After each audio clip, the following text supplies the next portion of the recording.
Caríssimos irmãos e irmãs, então hoje vamos meditar, também usar a Rádio Felicidade.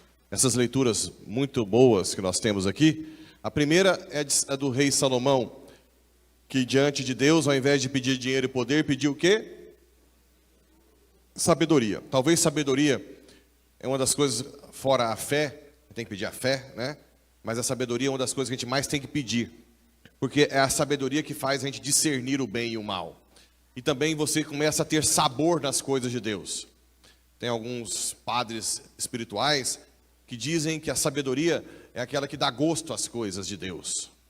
Imagina quando você vai comer alguma comida que não tem gosto nenhum e de repente você começa a sentir um paladar gostoso. É com o dom da sabedoria que você começa a sentir bem fazendo as coisas de Deus e discernindo, usando bem a razão, a inteligência. Algo que cada dia mais tem se destruído. Tudo planejado, né? É muito importante vocês estarem por dentro que existe um projeto mundial de destruição da família, da religião, para enfraquecer os países, quebrar e eles dominarem. Vocês estão sabendo disso, né? Vocês já estão... Existe um projeto globalista. E que todos esses itens, que são agora do Ministério da Saúde, também são itens mundiais. O que eles pensam? Alguns filósofos famosos, que só pensam para destruir o mundo, disseram que para dominar um país, você precisa ter uma população menor, menos união entre nós, divisão, por isso que põe um contra o outro, o negro contra o branco, o índio contra o branco, a mulher contra o homem, feminismo. Toda essa briga que coloca é programada, paga. O aborto para diminuir o número de pessoas, o feminismo e a agenda LGBT para não ter filho. Não é que eles estão preocupados, não, porque senão eles estariam preocupados com a matança que tem alguns países islâmicos, comunistas, e eles não estão preocupados. Ou preocupados com o número de mulheres abortadas na Europa. O maior índice de aborto que tem na Europa é para mulher, e lá como pode o aborto, muitos matam, o maior índice de feminicídio na Europa, e eles não estão preocupados. O que eles querem é que o mundo tenha pessoas cada vez mais desligadas da família, aí vem a briga do marido com a mulher, aí vem a ideologia de gênero, que se você não é capaz nem de reconhecer o seu próprio sexo, você é capaz de aceitar tudo que eles colocam para você. Então, isso é importante que nós, católicos, tenhamos em mente. E os governos mais marxistas, como o nosso, são aqueles que mais aceleram a agenda, que não vão contra o aborto, que não vão contra, pelo contrário, coloca no seu projeto de governo essas agendas globalistas. Então, hoje, nós temos um monte de gente que não tem consciência disso e muito menos sabedoria para argumentar. E os argumentos são ridículos, porque não existe realidade nessas pautas. Por exemplo, meu corpo, minha regra. Por acaso o bebê é o seu corpo? Ou é outro? O bebê é outra vida? Então é ridículo esse argumento. Eu faço do meu corpo, mas não é o seu corpo, é uma outra vida, né? O trauma da gravidez de um estupro. Tem o trauma do estupro, mas a gravidez não gera trauma. Trauma é o aborto. Eu já atendi mulheres que foram estupradas, que abortaram, e tem muito mais trauma do aborto do que foi que ela... Porque no aborto ela foi agente. Então também cai por terra, né? A mulher tem que trabalhar fora até morrer, mas não pode fazer uma comida para o marido? Tem sentido isso? Você se esgotar lá fora pode, mas cuidar do seu filho, da sua família não pode? Olha que ridículo. A mulher ser empoderada, né, com o anticoncepcional. Ora, depois do anticoncepcional, a mulher ficou muito mais usada. Era muito mais objeto. O homem chega e fala, deita aí. Antigamente não tinha isso. Ele tinha que discutir, dialogar, saber se realmente pode ter o filho, planejamento familiar, levar para... Agora não. ficou muito mais objeto do que antes. Isso tudo, essas agendas só vão entrando na sociedade por falta de sabedoria. E de onde vem a sabedoria? De onde? De Deus. Não podemos cair, vocês são diferenciados, vocês têm formação. Todas as homilias eu tento fazer catequese. Tem as catequeses no YouTube, sobre tudo isso que a gente já falei aqui, as agendas, que tudo isso é pago. Existem pessoas metacapitalistas que estão pagando. Então, outras coisas também, toda a dificuldade para o agronegócio, todos esses ISOs, todas essas exigências, é para quebrar o Brasil. Eles quebram e depois oferecem vendem a solução e nos deixam escravizados. É importante vocês terem, por isso que vem culpando a destruição da camada de ozônio, o peido e o arroto do boi. Olha que ridículo. Vocês sabem disso, né? Que até teve uma revolta com o Bradesco, não teve? Ou que a soja está acabando com a Amazônia. Tudo é planejado para que o país se enfraqueça e depois eles dominem. Vocês têm que estar espertos. Não é coisa normal. E eles vão ensinar nas escolas. Daqui uns dias os seus filhos estão revoltados com os pais, porque o pai tem gado. Que o arroz, as indústrias dos grandes países lá de carvão, eles não falam nada. Da Europa, destruição que não tem mais. Mas aqui nos países pobres, eles ficam cobrando um monte de coisas para enfraquecer a nossa economia. Estão entendendo o projeto, não? Conseguem entender? Vocês têm que estar combatendo, sabendo quem é o inimigo. Existem inimigos. Tudo isso é pago. Essas ideias malucas de aprovar pedofilia, de dar hormônio para menino de 14 anos, tudo isso é pago. Eles não têm dó, nada, né? Não tem pena de nada. Bem, e essa sabedoria, quando vem, você consegue identificar o ridículo da coisa e você consegue combater com as forças que você tem. Se você tem influência com outras pessoas, você vai abrindo a cabeça de outras pessoas. Se você tem a capacidade de rezar muito, todo mundo tem, você reza, combate espiritualmente. Porque também, se vocês virem esse pessoal, eles são donos de tudo. De todas as marcas que existem aí, eu já mandei vídeo para vocês, eles são donos de tudo. Tudo. Coca-Cola, Pepsi, tudo. Não existe mais competição. São donos de todas as mídias, donos das indústrias de ferro, donos das empresas de avião, de turismo, da Disney, da Hollywood, tudo. Das grandes universidades, das revistas de medicina.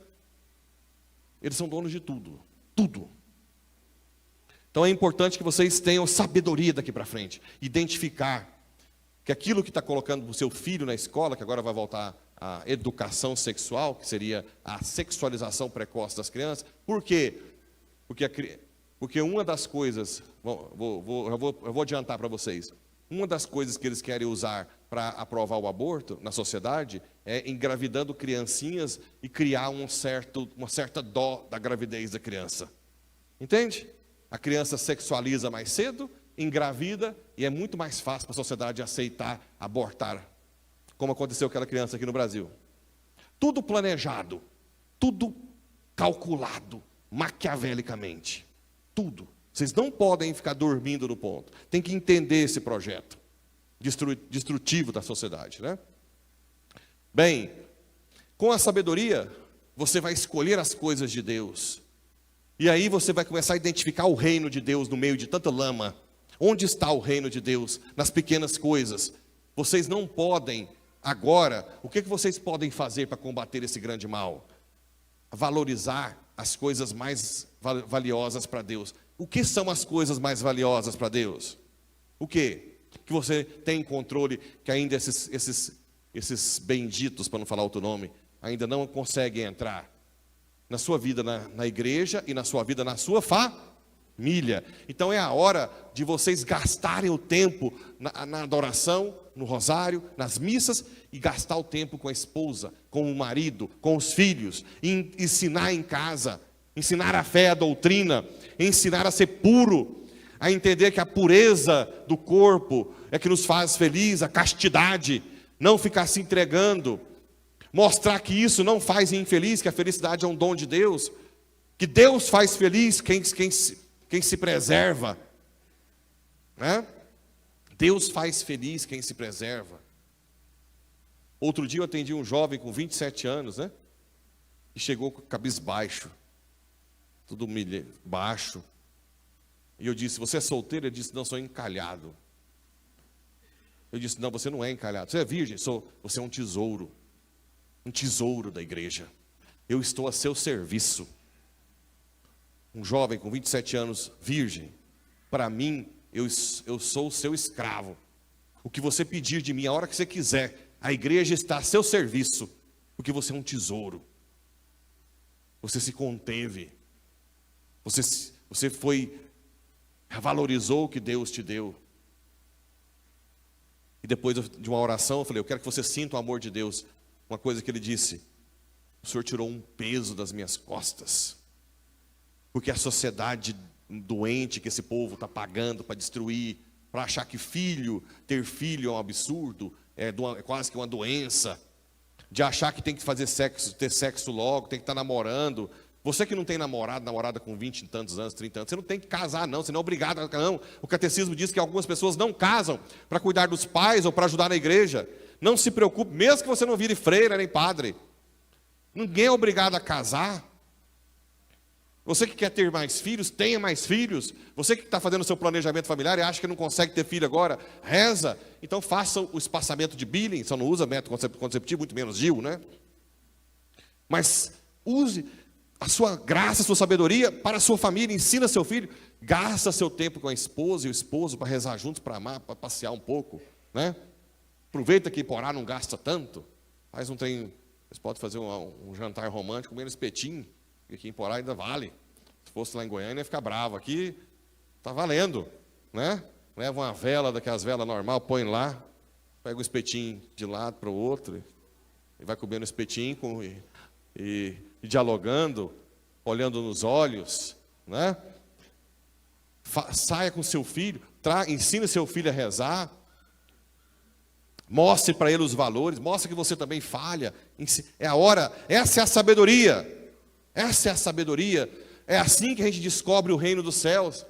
A caridade, leva seu filho para visitar a casa de deficientes. Quando tiver aniversário, além de você dar o presente, ensina a dar o presente a alguém, a ajudar alguém mais carente. Essa abertura, a generosidade.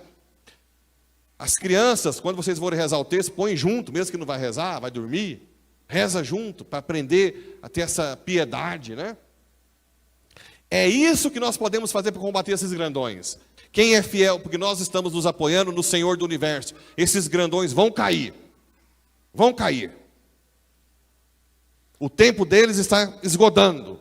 O nosso está para chegar para a eternidade. Mesmo que sejamos perseguidos. Mesmo que venham atrás de nós. Mas nós temos a certeza do céu. E o reino dos céus tem que ser descoberto por quem tem sabedoria. Quem não tem sabedoria não vai descobrir nunca. Vai ficar um eterno tapado. Buscar essa sabedoria. E aí sim, você vai largar todas as coisas que não são tão importantes e vai priorizar aqui, a missa. O que está acontecendo hoje é muita gente está trocando a pérola preciosa que acha aqui, ou o tesouro, por coisas que não vão durar para sempre. Muita gente deixando de ser um cristão autêntico, bom, que reza todos os dias, para fazer outras coisas, para ficar viajando, comprar fazenda, e sei lá o quê, e sei lá o quê, aí não tem tempo para nada, abre uma loja aqui, uma filial ali, uma filial ali. Lá em São Luís eu conheço um pessoal que a mulher era ministra de Eucaristia, eram presentes na igreja, aí foi abrindo filial. Hoje não vai na igreja. Agora eu pergunto, meus irmãos e minhas irmãs, o que essas lojas vão fazer para ele na hora da morte? O que elas vão fazer para essa alma na hora da morte? O que essas lojas vão fazer para ele? Será que alguém consegue ter um pouco de noção que é uma loucura que estão fazendo? É uma falsa segurança. Na hora do vamos ver, não vai ter as lojas, não vai ter nada, não vai ter seu CNPJ, nem suas contas. É você e Deus. É o legado que você deixou para Deus. É aquilo que você fez para Deus e para o próximo. Não se embrenhe essas coisas. Quer ser rico, seja. Mas é perigoso você largar a igreja. É muito perigoso. Quantos dos que têm fazenda em Mato Grosso aqui em Porá, e quando vai para o Mato Grosso, preocupa onde que tem missa no caminho? Ou onde tem uma igreja aberta para fazer uma adoração? Será que alguém faz isso? Agora eu pergunto, essa fazenda, na hora da morte, o que essa fazenda vai te dar na hora da morte? O quê?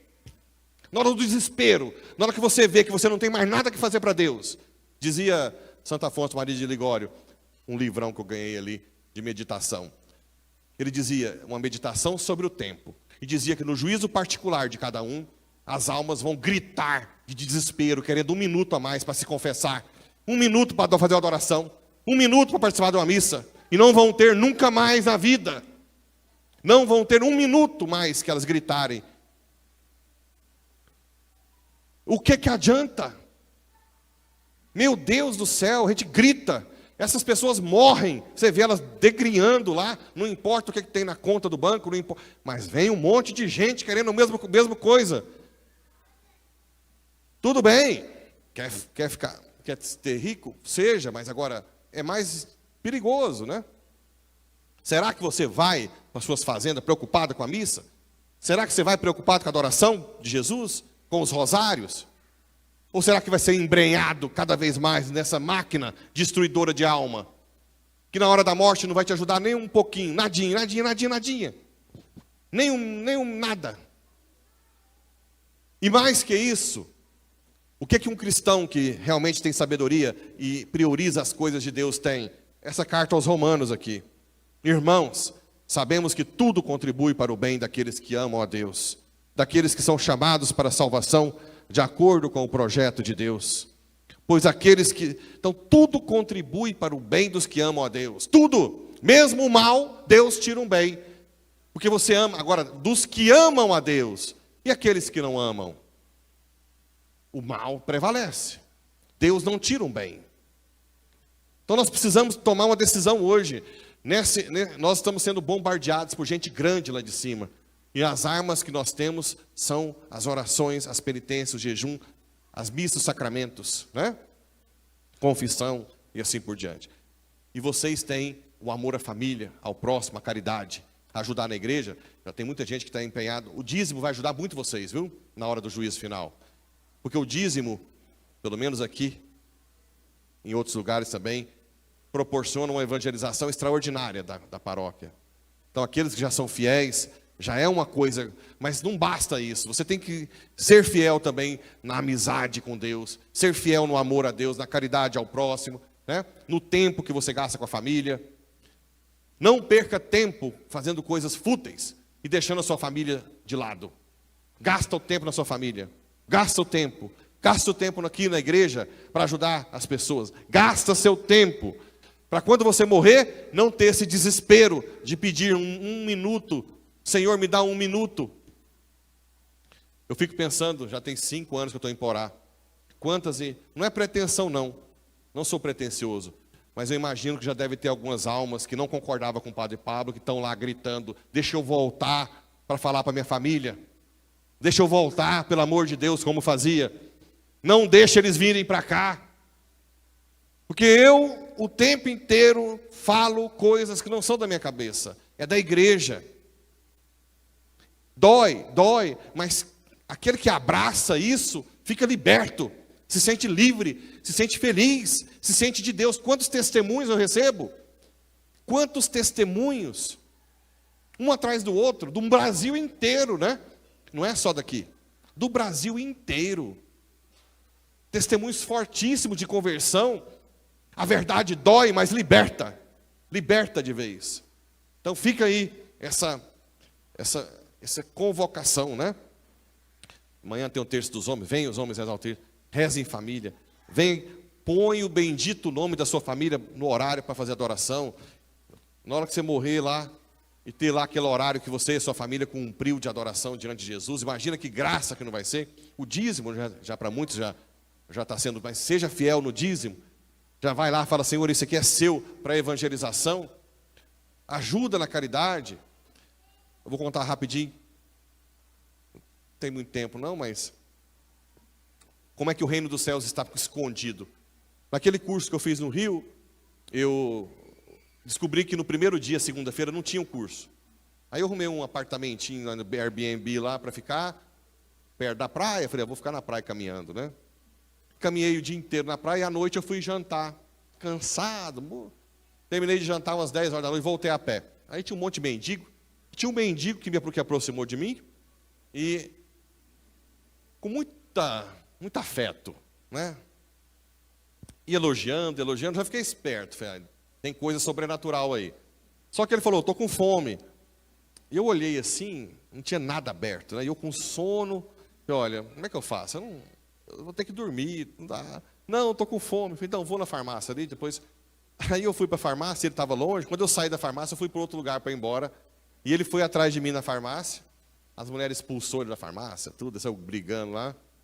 Aí eu vi um cachorro quente, falei, não. Vem cá, eu estou aqui. Fui lá, comprei o cachorro quente e uma coca. Quando eu saí com ele, e ele falando palavras bonitas, né? Aí eu peguei o cachorro quente, a coca, e morrendo de sono, e entreguei para ele. Quando eu entreguei, ele olhou no meu olhar, nos meus olhos, e entrou na minha alma. Só que eu saí rápido. Nem falei direito com ele. Quando eu estava já caminhando para chegar no apartamento, uma voz veio no meu coração. Eu não queria só o sanduíche, eu queria o seu abraço. Né? Aí eu comecei a chorar, né? Eu falava, perdão, Jesus, perdão. Só que eu já estava com meu coração ardendo, porque o olhar dele, e eu nunca sou assim tão frio, porque eu estava com muito sono, muito cansado, né? Queria ir para casa, dormir, e eu ainda procurando, tinha que ir para o lugar. Então eu não queria só o cachorro quente. Então, cuidado, o reino dos céus está onde a gente menos pensa que está. Nas coisas menores, mais simples. É ali que você tem que gastar seu tempo. E parar, abraçar, porque pode ser Jesus que está passando na sua vida. Assim seja.